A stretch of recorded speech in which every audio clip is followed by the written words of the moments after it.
Hi everyone, welcome back to the Better You podcast. Today I have a very special guest, Ethan. Today's episode we are going to talk about something quite personal in our professional journey. So, those who have followed me, you guys would know like I've been ACCA qualified recently and it's a big milestone for me. This episode I really want to dedicate that to how much hard work we've put in and then the journey that got me and also my guest Ethan to where we are today. And also a big part of my listeners are either on their journey as a student becoming, qualified or a professional. So I hope this episode resonates with all of you guys. Firstly, I want to introduce my guest Ethan. Maybe you can say a few words about yourself. Yeah, hi everyone. My name is Han or Ethan. I think my uni mates will remember me as Ethan because I introduced myself as Ethan back then. I passed all my exams back in November 2024, I think, if I'm not mistaken. It's been some time. Then I got the membership just this year, March. So it's been a long journey. I'm from PwC Manchester. I've been in that company for about 3.5 years now. So yeah, quite a long time. It feels like a long time, but it just feels like I just got into a job just yesterday. Thanks for sharing, Han. I just want to touch on that because we've both went through that same journey and it's amazing and I'm really happy for both of us because knowing how hard and how tired we've all become throughout that journey is really nice to see that we've all achieved what we wanted.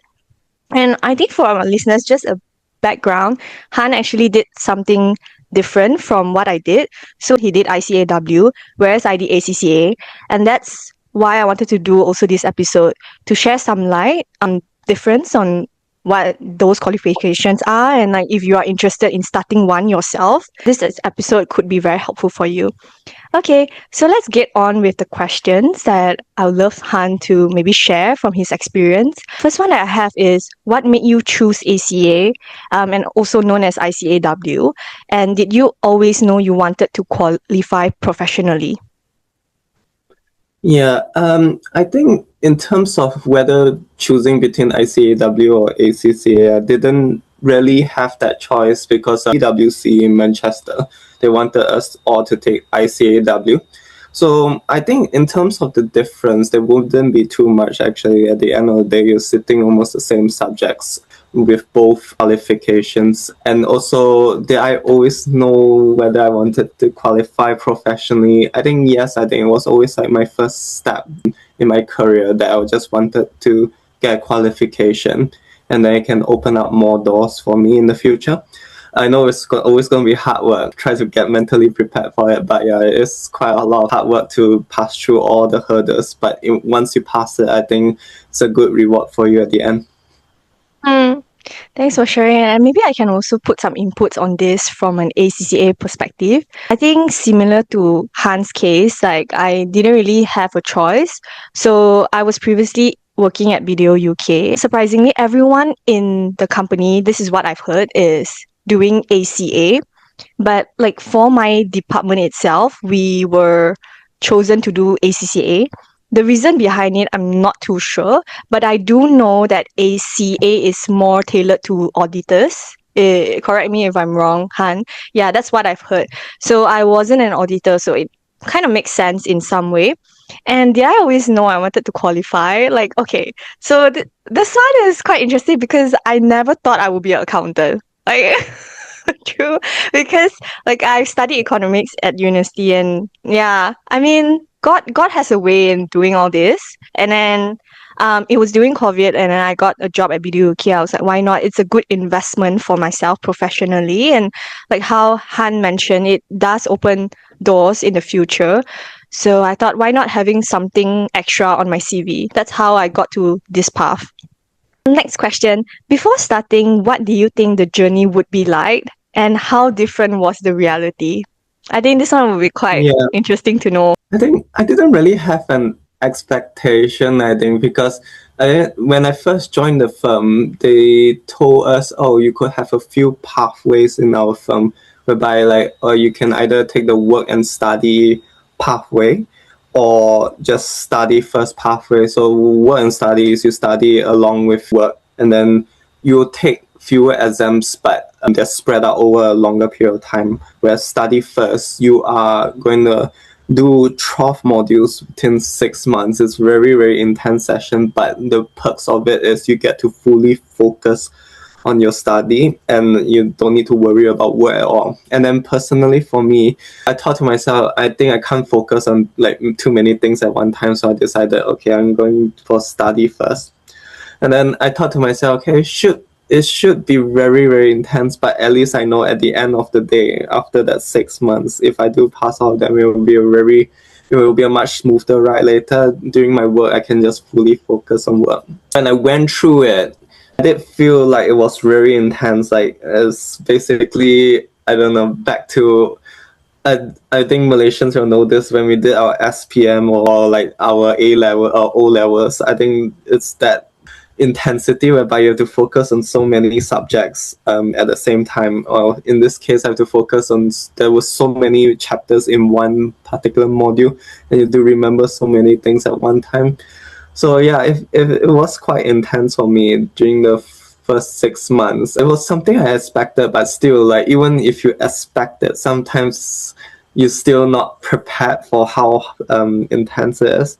So I think what I did try to do is also take breaks from time to time to just manage the stress of it. But at the end of the day, once I passed those 12 modules, it was much better. And then the final 3 was also, for me, in that pathway, was a work and study.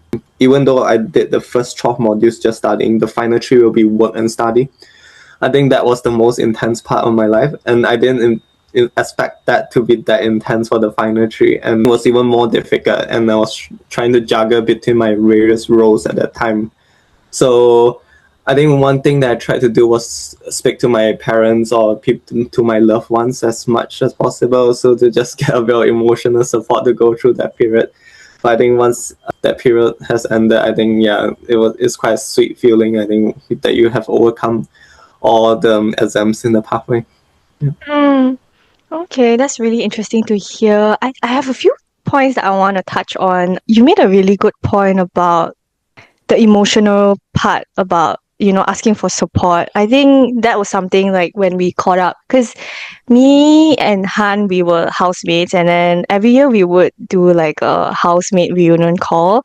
And I remember like Han was sharing, and I also was like really interested to see how he's doing, and then he did share like how he was feeling throughout that journey. So I think it's really important for the listeners, if you're going through that journey, like do not try to step away from asking for support. I know it's really tough, especially if you're someone that likes to deal with yourself. I think especially in this kind of exams when it's like overwhelming, both at work and also in your own life, it's really important to turn to things that feels familiar, like full of love. For example, like Han, he reached out to his family and friends. I think that's really good. Touching on to Ethan's point, like for the same question, I think before starting, mine is a bit different. Like before starting, when I was like sharing it with like my family, and then my family, they are like, "Are you sure you want to take this?" Because they know like it's a very reputable qualification like worldwide, and they know like the stress that it will give someone, especially if you're starting or like the first job that you have. And because I've just finished my undergraduate, and I think they were coming from a place of concern because they know like when I'm putting effort, I would like really like push myself, and it's something a bit different from what I've done at university. So like I did hear things like, okay, like just do your best. No, it's like not easy, and not everyone passes the first time, but that is okay. I think in reality, how the journey was like, maybe probably I was still in the Lululand, like when even though people are telling me, oh, this is that, but I'm quite positive in nature, like especially when I was young, like when I was 22, I started this. So I came in the mindset that I really just want to be a sponge in corporate and then just learn everything. But I think when the time actually kicks in, you will know and you can feel it yourself that like, oh, it's actually quite hard. That's when you really need to voice out and reach out, like especially support for your mentors, like at work. They're like, seniors have went through what you went through, and it's really good to reach out to them and ask for tips. And let's say if you go as a group to like college, it's really good to have like a study group. even if you prefer to study alone, like reach out to people over WhatsApp if you have any queries, or your teachers, like your lecturers are like your best friend. So I think that's how like I've pulled through. I do relate a lot with Han. Like it was a crazy roller coaster ride, and I'm so happy where I am right now. And I think that's how I motivated myself also, is thinking of like the end product, like thinking of like how I will feel at the end of the tunnel. I think that helped me to pull through, but also at the same time not suppress like whatever feelings or hard times that I am feeling during that journey, because nothing's going to be like fully rainbow and sunshine. You're going to have like maybe things don't work out as you want. Like you might feel, but I've realized like from my experience, it's okay if other people have passed. That doesn't mean like I wasn't good enough. That's why I feel it's probably like, okay, I just needed another chance to work on this paper, and then you will pass like in a higher grade eventually. What was the hardest part about balancing full-time work and studying at the same time? Maybe would you say it was more physically tiring, mentally tiring, or emotionally tiring? Yeah, I think I can talk about that for the final three papers, I think, because not only did I have the auditor's role, I also took up another role in the firm as a digital accelerator role. So that was on top of my auditor role. And then also I have to focus on the final three papers. I think physically tiring, not really. I mean, I'm always tired all the time. Well, but it wasn't that bad. But I think it was more on the emotional side. I think because you after work you come home, you're hoping that you can just sit on the sofa, scroll through Instagram or just watch a nice movie, but like you can't. You have to cook first. Maybe after cooking, then you have to focus on your studies. So it's basically non-stop, and I think because of that non-stop working throughout the whole day and non-stop pause, I think it can get draining very quickly. I think without any breaks or anything. So I think what I did try to do, I think during that period sometimes is to maybe just go to the gym for like maybe 30 minutes real quick and then put a pause to other things that I'm doing. I think really it helps a lot because it just takes your mind off work or study, which is sometimes can be quite stressful. The worst part will be like the final few days, I think, before the exam, because you're nearly there. It's like a marathon, really. You're nearly there, and you're at the most tired point already, but you still have to run. And I think that's the part whereby like you really have to really summon all your remaining mental energy to just finish the race. Really, I think it was more emotionally tiring. Again, as I mentioned, so reach out to loved ones, speak to them. Sometimes it's good to have an outlet to just speak out, because I think if you just bottle it up, it's really not good for your mental health and everything. Totally agree. I like the point that you've mentioned about, taking your mind away from studying. I think many people might resonate with me because we all have like different ways of studying. And then I personally, I was the type that like, oh, I gotta make sure like I finish this by this time. And then I feel like I've achieved something, then only I will have dinner and then I will come back to it. But then I think like what ACCA has taught me also is there is no timeline for it. Like yes, you have an exam, but like you're not expected to finish everything by today, especially if you are working. I think we need to be a bit more gentle to ourselves in during that time. It is okay if today is not the day that you want to study. Like you can always make up for it on the weekend or try to find another time. I think we need to listen more to our body during that period. It is a signal that okay, we are really tired today. It also might not be helpful because if you're tired, nothing will go in here. Honestly, for me, I mean, Yeah, some people can still go in, but if you know yourself best, so that's yeah. what I've learned also my journey. I agree with that point actually on like listening to yourself, because for me personally nothing goes into my head after 11 or 11:30, and I've never studied past 11 really, because I know it's never effective. So I definitely just try to go a bit by that. If some days where I feel like like I've just no mental strength to just study, I will just take a break and then do something else first. And then once I get back my motivation, then I start again. I think it's quite important to listen to your body sometimes and not force it to do something it doesn't want to do. and I think it's very counterproductive.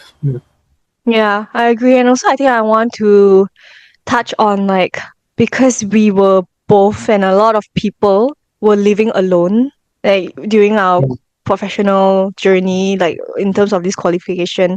I think we really need to give more credits to ourselves during that time because we were like far away from home, one, and then we were living alone, and we were trying to balance also working and trying to find that energy to study after work. I think that is so admirable. For me, I think it's all like I feel it is all like physically, mentally, and emotionally tiring. I don't think there is like a one answer for it.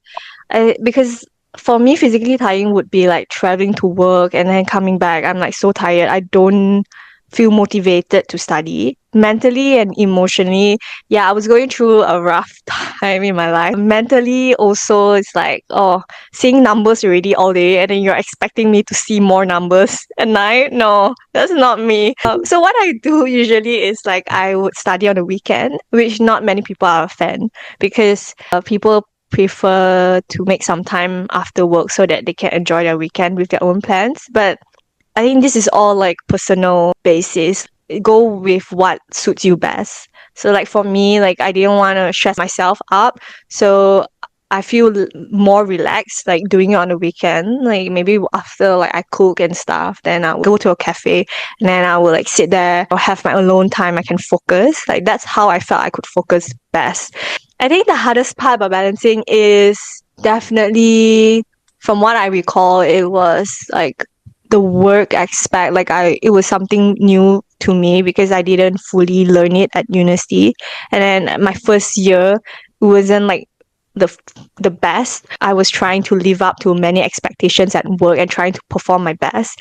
So I think emotionally that was a toll for me, and then in terms of like ACCA, trying to balance that was also quite difficult. Like I think the first few papers was easy because it was multiple choice, but then when it came to something more technical and subjective, that's when I felt like I struggled. How Ethan was sharing, throughout that 3-year program, we become more senior in our role. And that with it comes more expectations and more workload. And I think that was probably one of the hardest things. You're at that stage where you're still adapting to like the work and trying to get more experience, but at the same time your exams are more difficult, and then the hours that you have left is not as much as when you first started because you need to put in more effort in those exams. I think the beautiful thing about being a human is like after you go through the toughest thing, it kind of gets a lot easier in a way because you know the way around it, and you also know yourself better to know like, hey, this technique works better for me, and then from there you apply that and things naturally get easier. It's not like fully easy. I think by my third year it was better than the first 2 years in terms of emotionally, and then how I was able to manage my energy and where I've put each energy at. I agree with like you get better at it. I think the first maybe few papers that I took, like you were still trying to figure out, because I think before that was COVID and then the exams were very weird back then. But then after that, once we took our ICAW or ACCA exams, it was back to more like usual type exams. And I was still trying to get used to, learning and studying for like actual real exams at that time. I think across time, I think like what works best for you, as you mentioned, Bashishan, and what tactics you can use, like, or what's your most effective time. So I think over time, what's the best method to learn as much as possible within the shortest period of time, or just to be efficient as possible. Yeah, agree. How do you manage your time during exam season? Were you disciplined, last minute, or somewhere in between? I think this one, well, for me personally, I think every day I make sure I spend maybe an hour or two after work just to do some revision. And then I think also, like you, Bashisha, I try to work a bit during the weekend itself, but I think I make sure I speak to my parents first, have some slow time in the morning, then only start working in the afternoon. Make sure I just dedicate a few hours each day to revise, and make sure, let's say, closer to exam time, I do a certain amount of questions first. I will never feel ready before exam, but just to try to be as ready as possible, if that makes sense. After doing a certain amount of questions, I just make sure I have a target each day and then I meet those targets. Also, I think sometimes a bit hard to do it continuously, like revise for 2 hours straight. So in that 2 hours, I make sure like, let's say every 20 minutes when my concentration starts to drop, then I do some random things first, more maybe a few minutes, and then start over again. So I think that's how I try to maybe trick my brain to study for a longer time. That's how I work, I think, for both study first period and also when I was studying and working. Okay, thanks for sharing. I think the listeners also would find this tip helpful. For me, I think I'm a type of person, I realize like I follow my mood. So I used to be like at the start of the journey, I'll be very disciplined, but I realized that I was burning out. And then what I've come to do is like, okay, I will check in with myself and see how am I feeling. Do I want to study today? So I wouldn't say like I'm a last minute person, definitely, but not like fully disciplined either. But I will make sure that I am at least progressing every week up to the exam. And then probably the last week before the exam, I would take annual leave and then I will like fully focus on the exam. So that's the type of person I am. I want to also touch on what Ethan just said, which was very interesting. I think it all brings us back to like the theme of taking time away. Because like Ethan, you've mentioned, when you realize your concentration is dropping, then you will put your focus away to other things and then come back again. I think that's a very good technique for people who are studying or working and studying, because that allows you to refocus back into your studies again. And it's like as though you are looking at the questions with a pair of new lens. Because you might be studying like 2 hours and then you want to do it another hour. But sometimes when your brain is looking at that thing for so long, you can't really focus as much as if you were to take a step away and then come back with a new lens. You might think, oh, okay, I wasn't able to do it last time. I didn't know the answer, but now with a new fresh of eyes and you are like maybe more relaxed and then you have more energy, you can definitely do the question better. Another perspective to that is also, let's say if you take a break after working hard for 20 minutes, more like reward system, like it rewards you for studying effectively for that 20 minutes. Then you give yourself a nice reward and then you start again. So I think it just gives you a motivation boost, I think a small motivation boost to continue on. And that's also another point. That's a very good point. And I think that brings me back to some memories. I remember when I was studying and I was very stressed, and like my reward system would be like, okay, once I finish this question, I'll get more snacks. So I will like go to the kitchen. But Yeah. all these small things is something that you have a choice to curate into your study plan. And I think it's all these small things like without us knowing, because it's so normal, like it actually helps you mentally also.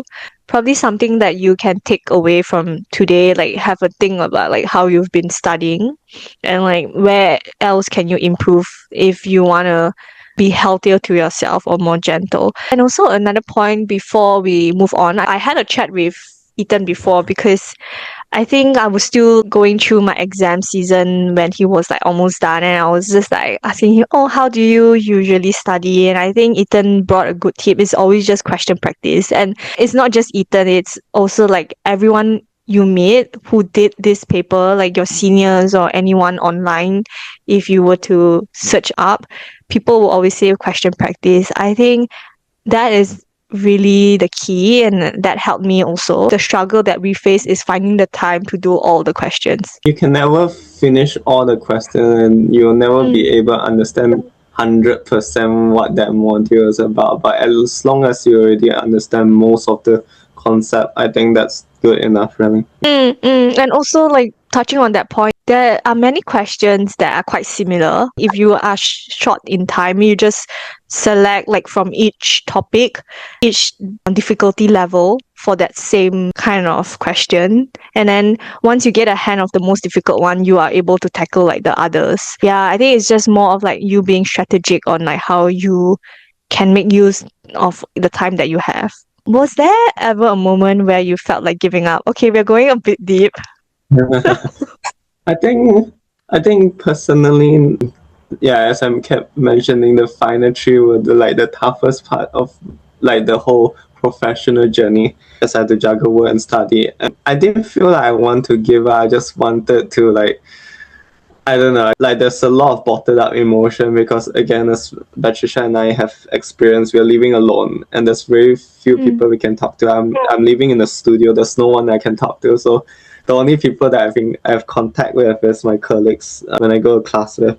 You just want to talk to somebody, maybe non-work related, and just release all your emotions. So I think that period is like I just felt quite trapped. But I know that like I already passed 12 papers, like might as well just finish the job really. I think the only way to persevere through is to just keep going on.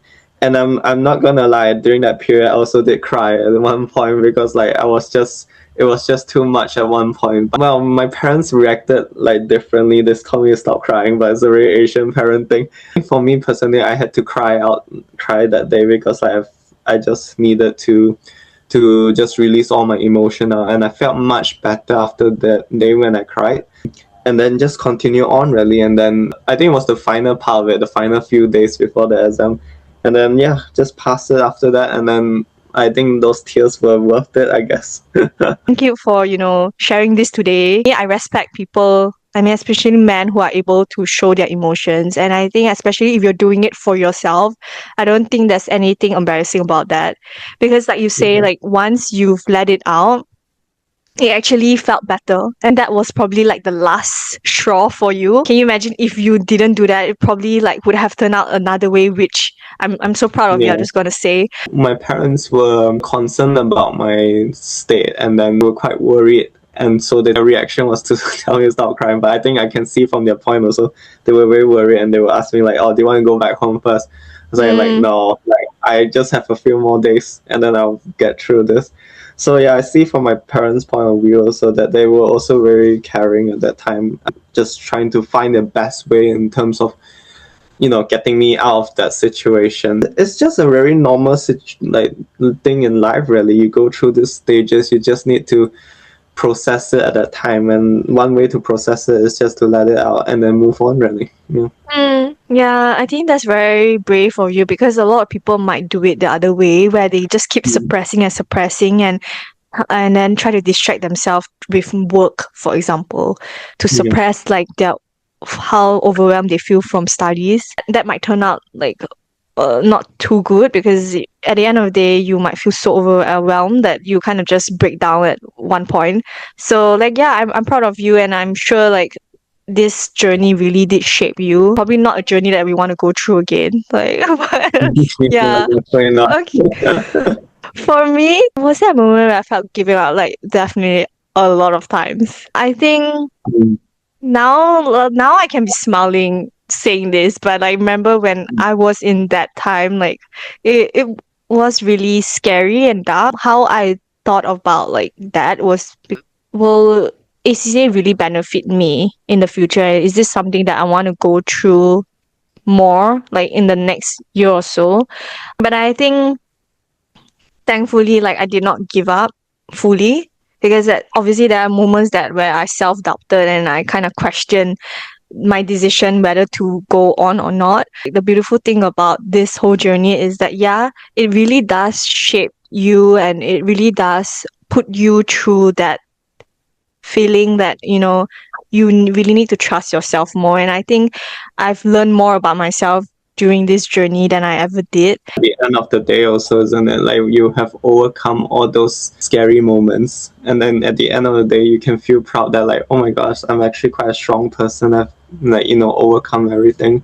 So I think that's something to be very proud of also.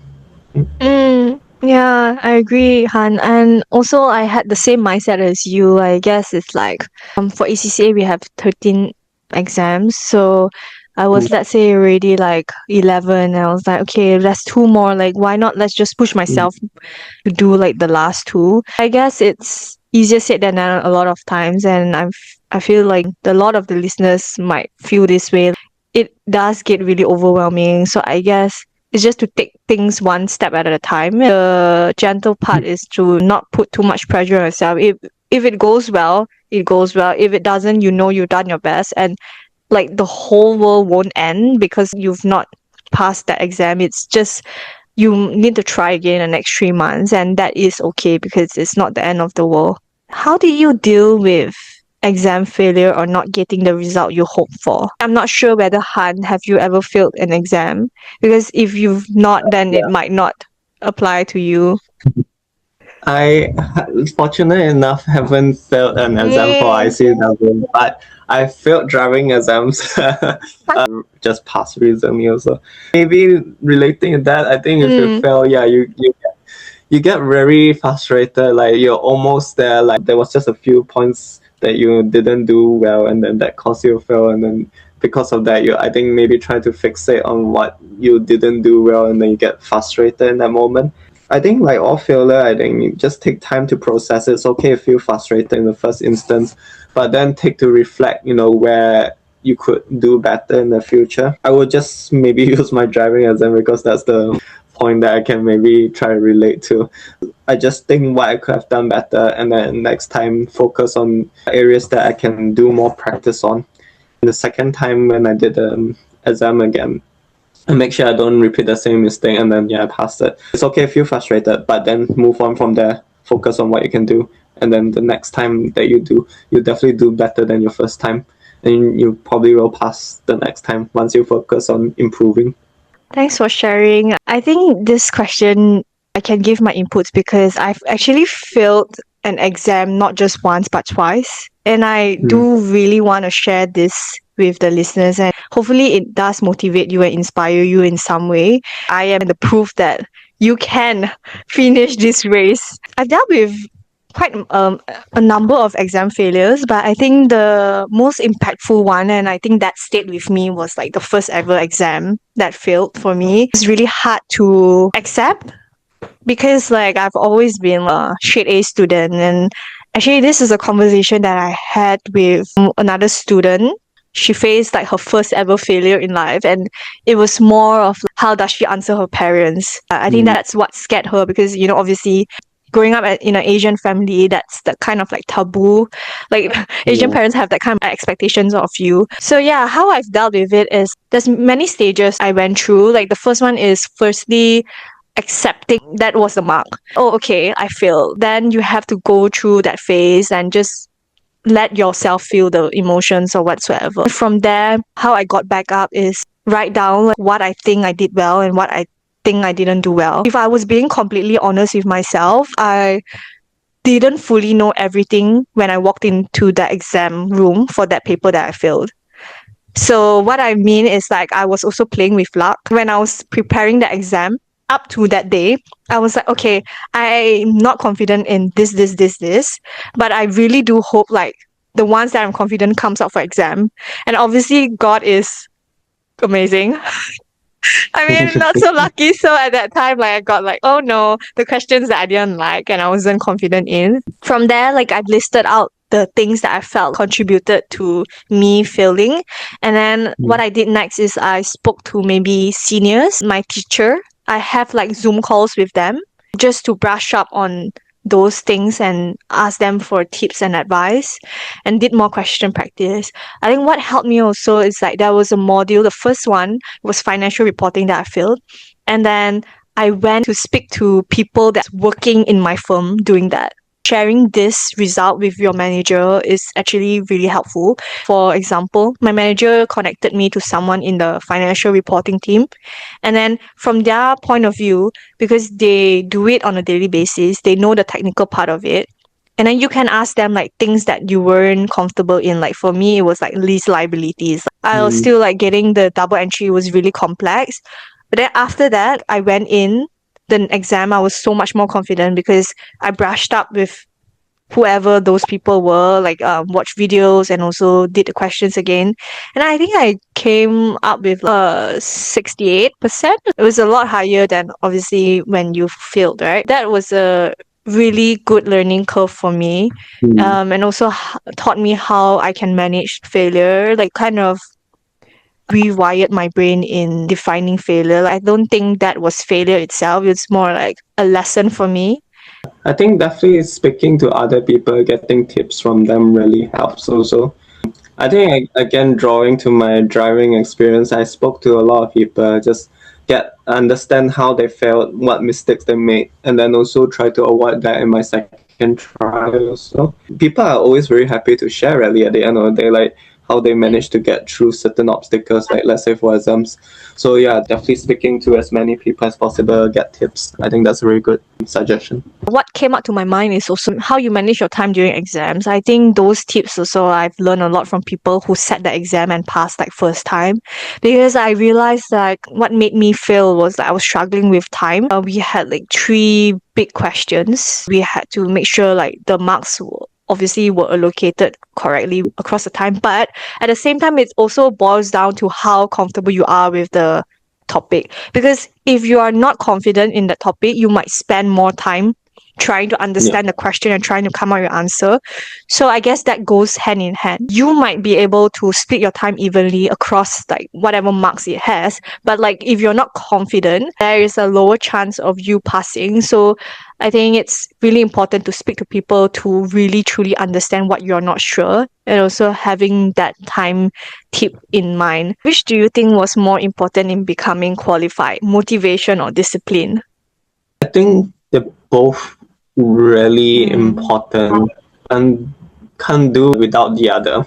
And I think it's a positive cycle. I think if you're disciplined, you get good results out of it and then you'll be motivated. So it's a positive cycle. I think that's what they call it. One feeds the other really at the end of the day. In terms of how to get motivation in the first place, is to just understand what's your goal really, like what do you want to get at the end of the day.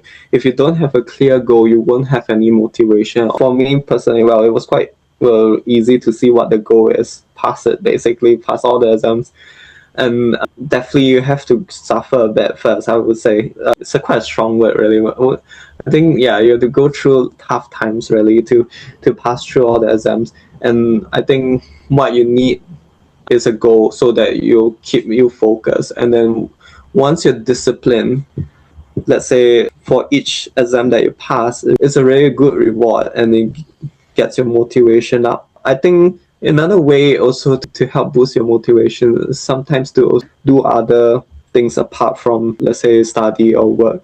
Because I think if there's no reward for you at the end of the day, again, your motivation dies down. So what I look forward to is speaking to my family from time to time, go and do exercise, take a walk outside my neighborhood. I really like my neighborhood. It's quite a lot of greenery, so just walk around. Those small little things, I think people sometimes tend to overlook it, as I think that's not really important. But I think that is so important. I think it's the foundation of how I pass all of them really. Again, both equally important, motivation or discipline, and one fits the other. So just find a way to kickstart that cycle really. I like how you were like explaining to us about how they work hand in hand. I think that's a great way of putting it. And I do agree like 100% that you need both, especially in this journey, like this ACCA qualification or ICAW qualification, because it's really not your ordinary kind of like exam where you just go in, you're doing like 13 to 15 exams. It's so different. Like for me, at least, it's so different from undergraduate. I felt like such a big jump. For me, I think personally, I feel like you need both, but probably motivation a bit more. A bit more. The reason why I say because ACCA is like a long journey. Like, ICAW is a long journey. If let's say you're not doing work and study together, you might take like, maybe some people take like 10 years maximum. That's why like motivation, I feel like slightly a bit more important. Like what Han just said, you really need to have that goal to keep you motivated. Like, let's say you're doing it 10 years, right? Like, oh my God, I can't be like waking up like after 10 years thinking like, oh, do I want to do this again? But if you have like a goal and if you're passionate about it, it will keep you motivated in the long run. That's my take on it. How you can stay motivated. Han made good points about taking time away and doing things that you love on the side. For me, I think it's surrounding yourself with like-minded people. And what I mean is like your friends who are in the same journey or your colleagues or whoever that goes to college with you. I think knowing that people are going through the same kind of feeling as you are is less isolating, and I think that helps in return. That motivates you, because if you're not alone on this race, and then if you're all cheering each other up, and then that will really motivate whoever. Yeah. How did the qualification journey change you as a person? Another deep question. More of a, I don't know, a philosophical way. I don't know. Just a reflection of you, really. At the end of the day, like it just shows how strong you can be. Because I think for the first few papers, I was going through something personal. So basically, that was a very dark period for me. I was still trying to focus on my study, but also, like, that was just a background of my mind the whole time. It was quite a painful start to my professional journey, but I still managed to overcome it at the end of the day, and the results were quite good. And then it just shows that no matter how difficult the situation is, at the end of the day, I can still overcome it. I didn't think I'm that strong of a person, but after going through, each obstacles within this professional journey, I'm more confident to face obstacles in the future. And initially, I think before I started my professional journey, like I'm not very good at dealing with problems. But I think after that professional journey, it just shows to me that, like, when life throws you some obstacles, I just need to become, and then just take it one step at a time. And I know I can do that, even though it's tough, but I'm able to do that. So it's just a big mirror showing that, like, how strong you can be. That's more of the philosophical side of things. In terms of, like, more of technical background, I think the whole qualification, some of the papers really show you how real world event works. After going through them, like, you definitely be more knowledgeable technically. Some of the exam modules will teach you how to deal with judgmental area, and I'm now applying that in my real work. You definitely gain a lot after going through this professional qualification journey. Knowledge side and more of your mental side also, it changes you definitely. That's very inspiring to hear. Thanks, Han, for sharing. For me, it definitely shaped me a lot personally. I remember, like, when I was still like a university graduate, and then Han, like, he stayed with me and my housemates.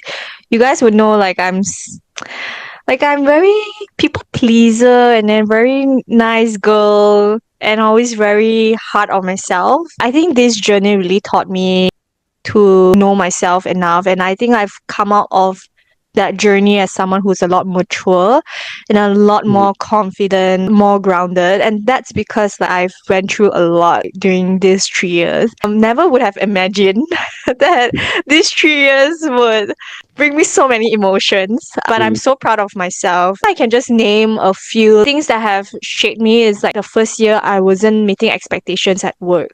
So that really put a toll on me. I've made a promise to myself, like, I need to get back up. And by my third year, I was really exceeding expectations. So that's a milestone for me. I think this journey also taught me to really be gentle with myself and really be in tune with my emotions, and whatever I'm feeling, like, don't be so harsh on myself. Another example is, like, I failed a number of exams. I wasn't a straight passer. I think along that way it was hard for me to navigate, and also hard for me to accept I was a bit different from others. How I've come out of that is to be gentle with myself and say, hey, it is okay if other people are passing and I'm not. And that doesn't mean I'm less smart than them. It might mean it wasn't my time yet. And also being more gentle in a sense where, like, it wasn't my degree anyways, and it was something new for me, and I learned differently from others. The most important thing is, like, I ended up passing. So that is something that we should focus on, like the journey and not like the result only. And the last thing that really shaped me is, like, moving back to Malaysia. It was very sudden, like, because of many reasons. Having to transition back to Malaysia at such a short time and really have to adapt back to a life that I was away for, like, the last 6 years. I think I've done a really good job, and I'm really proud of myself, because within 2 weeks, I had to become a student again, like transitioning not just another country, but also the life that I was used to. From a full-time job, I had to be a student again. And I chose that because I really wanted to take care of myself and really focus on passing my last 2 exams. But yeah, I'm proud of myself because like it went well, and then I think I could see the difference in myself, like how I was managing things. This qualification is something that I would encourage people if it's your passion. Even not, like there are many other qualifications out there that you could consider that it's more aligned to your passion. I think whatever qualification you do, even a master's itself, it really does push you to be like the best version of yourself, I feel. How Han was saying, like technical wise, there are a lot of things that you don't really learn at uni. I think it's a step more in this kind of qualifications is really preparing you to be like, let's say, a CFO. So the way you think also really changes. And then also you are able to manage your time. It also comes with experience, honestly, because like, if you're asking me like at my first year, I wouldn't be how I am now. Like you've learned through that experience how to live alone and how to manage all of this. I think the biggest takeaway for me is like managing difficult times myself. Because I think when I was younger, I was always scared of like having to face difficult problems. I didn't know how to seek support, and I will always like kind of blame myself for feeling a certain way. But I think right now, this whole journey has taught me I can do it. And even though I can't find a solution, I will find a solution. I can attest to that. I think that you have changed quite a lot also from uni to like once you pass through a profession. I think your outlook of life have changed quite a lot also from uni to now, and I think it's a positive change. There's always a positive change after going through something tough. I think it's good because I think later on you still face more challenges in life, but you'll be more prepared for it, knowing more about yourself after going through all the difficult events. Yeah, I think it's really important to know yourself. I guess being accepting to know yourself. The past me was quite like, I guess I didn't love myself enough to want to know myself more on a deeper level. So yeah, that's a good thing. And also that's why I started this podcast, is to really just inspire people on my own journey. I think the most important thing before we move on to the next question is really don't give up on yourself. I think it's not just about not giving up about this qualification. I think in general, so long you don't ever give up on yourself, even though everyone has their backs against you, you are the master of your life, and like you have all the ownership of yourself, and you can do anything with your life. So long you don't give up yourself, there's always like hope, or there's always another chance to like restart your life if you feel like stuck. What would you like to share to someone if they are choosing between ACA and ACCA? Yeah, I think for this question, maybe I can share my experience doing ACA, and then Patricia, you can talk about ACCA really, and then we can see what's the difference. I think for my time when I did ICAW or ACA, in total there will be 15 papers to do. It consists of like 6 modules, which are multiple choice questions. Then the remaining are all writing essays or mini essays. And I'm not sure if there's a time limit. I think people need to do a bit more research on that. I didn't think about like time limit or anything, but I heard for ICAW there's a sort of a time limit that you have to finish this 15 papers within a certain time frame. So I think just check on that whether it's still applicable. I'm not sure. But apart from the exams itself, also you have to do a few other things. There's some ethics discussion. They will give you some ethical scenario, and then you need to have those mandatory discussions with your managers about it, and then record it down also. At the end, once you've done all your hours, there's a certain working hours that you need to do in order to become a member. And once you pass those exams, finish all the hours, have those ethical discussions, then at the end of the whole process, you sort of do a write-up of your experience for the past 3 years. So you need 3-year working experience, I think, at least. Submit it, and then once everything's fine, you get the membership also. So I think that's how ICAW works. Shouldn't be too different from ACCA, but I'd like to hear from you, Patricia, how it works also. Thanks for sharing. So for ACCA, it's quite similar in the sense it has to meet 36 months of relevant work experience. So that would be like 3 years. And then what I mean by like 36 months, let's say if you are a part-time worker, then they will have to adjust like the percentage you do, like I think on a daily basis or a monthly basis. And then for us, we actually only have 13 exams. It might seem a bit lesser than ACA, But I feel like all in all, is both is equally difficult. For ACCA, we have actually 3 levels. So we start off with like applied knowledge, which has 3 exams. Then you move on to the second level, which is applied skills, which has a number of exams. And then lastly, you go into like strategic professional. That one, we have 2 mandatory exams and then 2 optional. But I would recommend the listeners to do research on this because ACCA recently introduced that there will be a change in 2027 onwards where they're going to revamp their structure and introduce AI related modules. So if I'm not mistaken, it might be like 4 level structure instead. So do a research on that. But I think regardless of whichever qualification you do, like I've mentioned in this podcast, there are many other qualifications that may align with your passions more, which you should definitely invest in yourself, especially if you're being sponsored while working. If you have any questions on that, like we are on LinkedIn. You can always give us a message. We are more than happy to give our tips, and maybe like you need someone to motivate you or hear you out. Like, what advice would you give to someone currently studying while working and feeling exhausted? Basically, throughout this whole podcast, really, whereby I will reiterate again that if you're exhausted, take a break. Like, just recognize what you're feeling at that time first. Don't force. I never force myself to study past 11. I never force myself to study when I don't feel like studying. I will just take a break first. I think always recognize that break is very, very important. Do not ever neglect that. I was also very worried, like, oh, if I take too much break, will that impact my study and my result? Like, apparently not, because there's always this constant worry behind, like, the more breaks I take, that means I will just absorb less knowledge. It's not the case, really. I've done well in those exams because of all the breaks I've taken. It's a bit counterintuitive, but it really does help you to be more efficient. Like, let's say, well rested, you'll be more efficient and you absorb more knowledge within a shorter period of time. For someone who's feeling a bit burnout, that's another thing. This is a more long-term problem, which occasionally I've felt that throughout my whole journey in the professional qualification. When you feel burnout, just try to speak to someone. It's sort of like a therapy session, and they will tell you where it's going wrong. Sometimes when I do have those burnout times, I will reach out to my sister.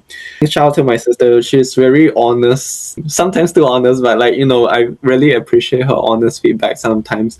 And she'll let me know, like, Han, this is not healthy. You have to change your mindset on certain things. And I think that mindset is the most important part. I think what she's trying to tell me is that, like, I'm always thinking about it in the background and not like putting a pause from time to time. What I try to do now, it's a work in progress, but I feel like I'm done better now, is, let's say when you stop studying, try not to think about it anymore. And that's a very hard thing to do. I agree. It's very, very hard to stop thinking about it. But I think your body will adjust to it and get better over time to know how to separate out, let's say, study or work from your leisure time. I think nowadays I'm quite good at it. I think after work, when I get back home, no matter how stressful there's a fire starting in my work, I know how to shut it out now. I know, like, the next day I'll go back to work and fix it. So, like, might as well just park it at one side and then just watch a drama or like cook or something. That's the one that will solve your long-term problem of feeling exhausted or burnout. Very good tips, actually, Han. Some of my points are actually quite similar to yours. Tying back to whatever Han said, I do 100% think that taking a break from, studying is really helpful, especially if you feel like work has been too much for you that week and then you can't really like study, then don't. There will still be time leading up to the exam, but definitely don't leave it to the last minute. And I think what can help you, especially if you're exhausted, is just to take it one step at a time. What I mean by that is try to split the whole study plan into like small paces, in a sense where, okay, this week I can set a mini goal for myself to cover like this topic and that topic, and don't try to like force everything in one sitting.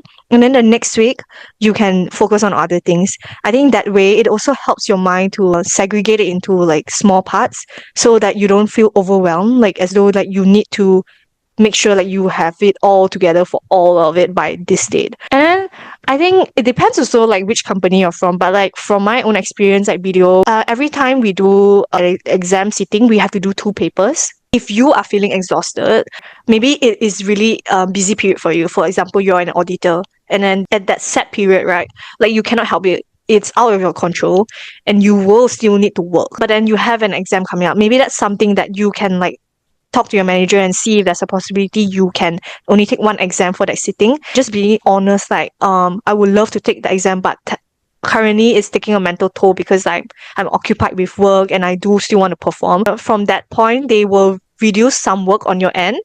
And then you continue two sittings, like two exams per sitting, or is the other way around. So I think just being it's difficult, especially at the start of your career, because I went through that. Like, it's hard to know when to voice out and when to not.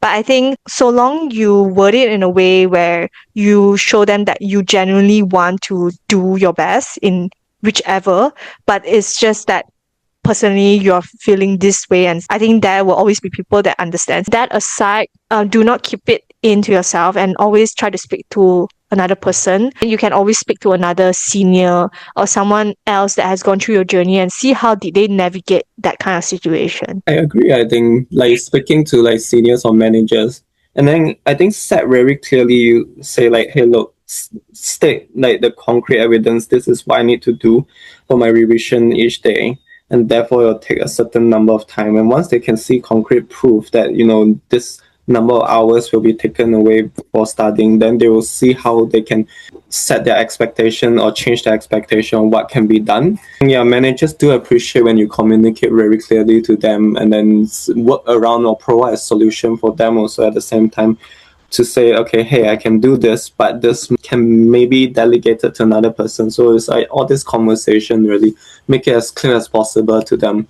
And then they can see from your point of view, and they will empathize and then delegate the work to someone else. Also, not only clearly, I would say flag it early. Because I think managers, especially those who are like managing the timetable and like how they're going to deliver the project, it's very helpful for them if you were to communicate it early so that they can see like where can they delegate other people into that job that you're doing. Last thing I want to touch is also reward system, which Han has brought up earlier.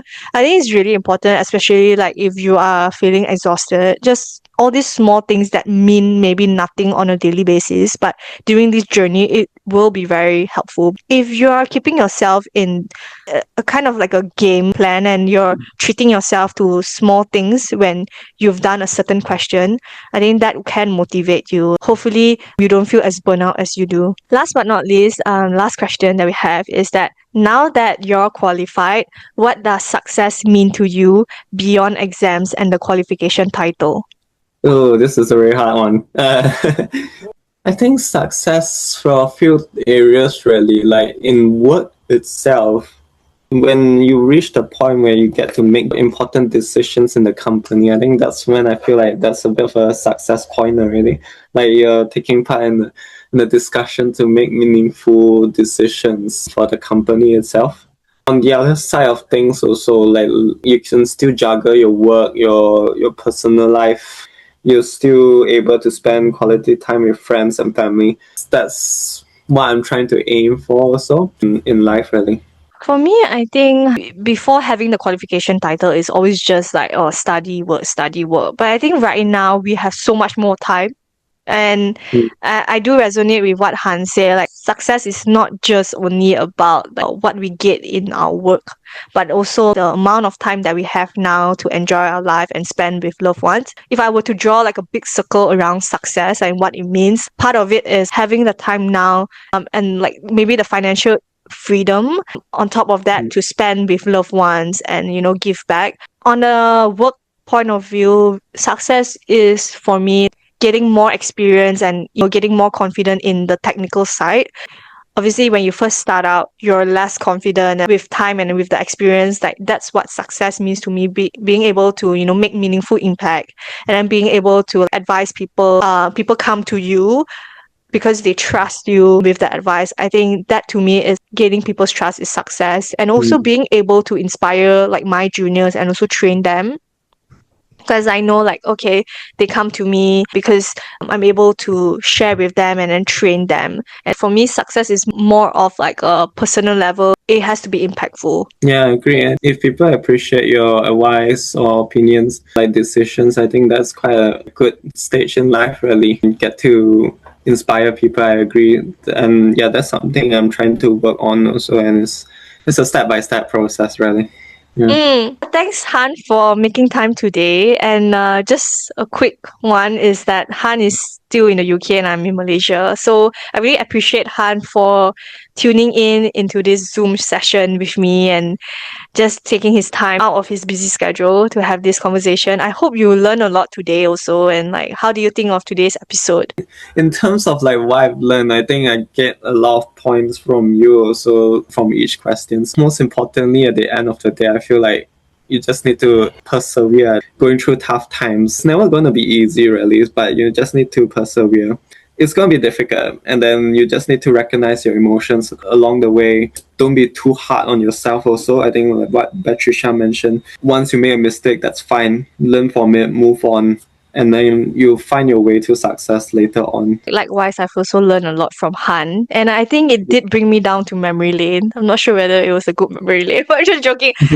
It was a very full of growth kind of memory lane, and I'm happy that we were able to share our experience and our tips and insights about like this qualification. To the listeners, like all the best. It might be difficult now, but at the end of the tunnel, you will reach there and then it will all be worth it. Thanks, Han, again, and I hope to anyone who's tuned in, don't forget to like, subscribe, and leave your comments down below. Or let me know if there's any future episodes that you want to get to know from me and my guests about being the better version of yourselves. Hope you enjoyed this episode. Okay, stay tuned. Bye!